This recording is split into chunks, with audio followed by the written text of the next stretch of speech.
Lessons in Velvet by Crimson Desires, a short BDSM femdom story.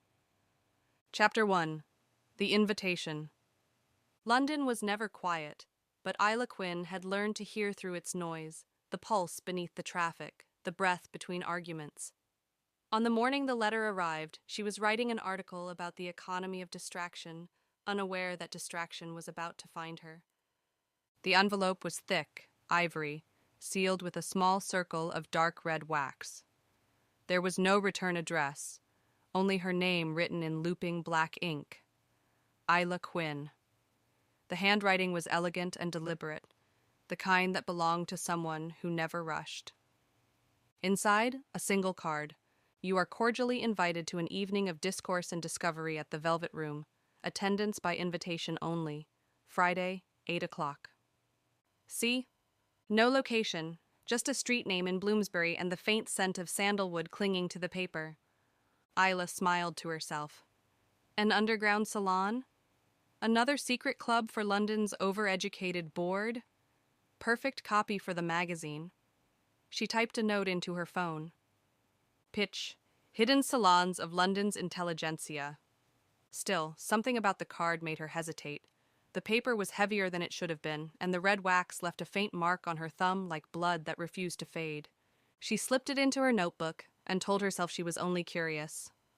That Friday, she found the address, an unmarked door between an antiquarian bookshop and a tailor. She knocked once. It opened soundlessly. A woman in black silk greeted her without a word and led her through a narrow corridor where every sound softened into velvet hush. At the end, the room opened like a secret.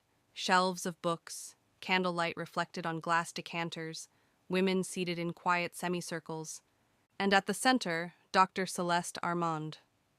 Isla recognized her from university lectures, the professor who spoke about desire in literature as if it were an art form rather than an accident. Her hair was silver dark, her posture unbending but unthreatening. She looked at Isla once, and the conversation in the room seemed to shift around that glance. "Ms. Quinn," Celeste said, as if she had been expecting her. "You're late." "Sit." Isla obeyed before realizing she'd moved. The discussion that followed wasn't like any seminar she'd attended. They read a passage from The Awakening and spoke of surrender, not of women to men, but of the self to awareness. When Isla tried to challenge, Celeste merely smiled.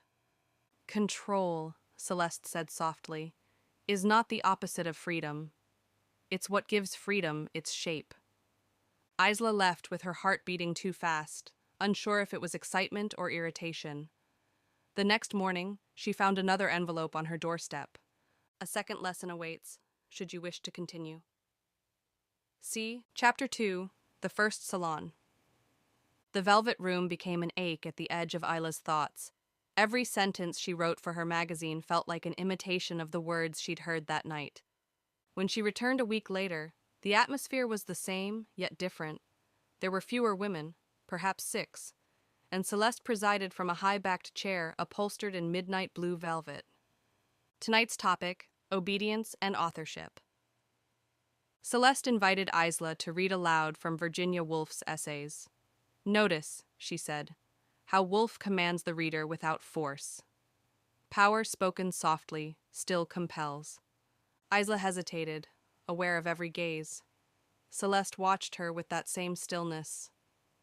"Read," she said again, and the single word carried more authority than any shout. Isla read. At first her voice shook, then it steadied.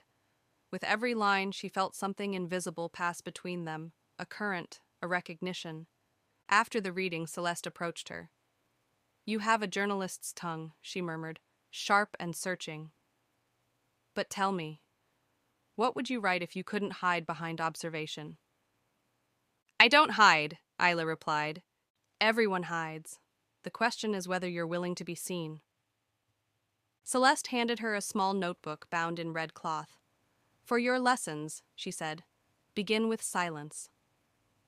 Chapter 3. A Lesson in Silence. The notebook's crimson cloth felt too soft for work.